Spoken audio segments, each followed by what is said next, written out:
Alitaptap. Pagsapit ng dilim, halos mapuno ng liwanag ang paligid.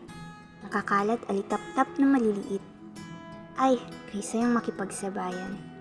Wala man akong pakpak para makalipad, ngunit pakiramdam ko, kagaya ko sila.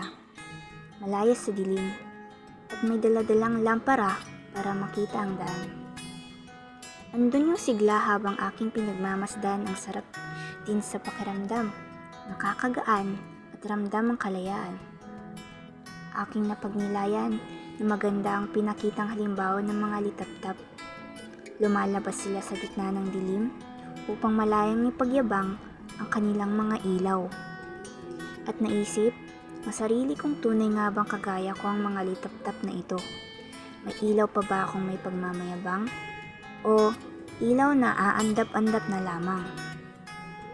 Sa lalim ng salitang ilaw, may sinag pa bang naaaninag? May liwanag pa bang magpapaunawa sa katotohanan?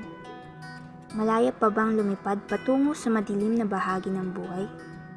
Kaya pa bang maging matapang? Makakatayo pa ba sa aking pinaglalaban? Mga katanungang walang kabuluhan kung hindi sigurado sa kasagutan.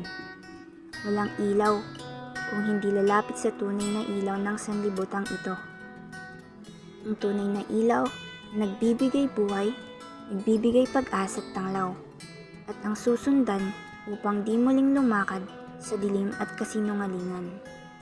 Kay Jesus, hindi maliligaw, sa Kanya may katotohanan, may tunay na kalayaan at katapangan, ang ilaw kong sinusundan. Kaya't, gaya ng mga litaptap, may kalayaan akong magyabang na may ilaw akong pinakadakila sa lahat. At sa dilim, ako'y sasayaw ng may katapangan. Sapagkat ang ilaw kong ito'y walang kapaguran.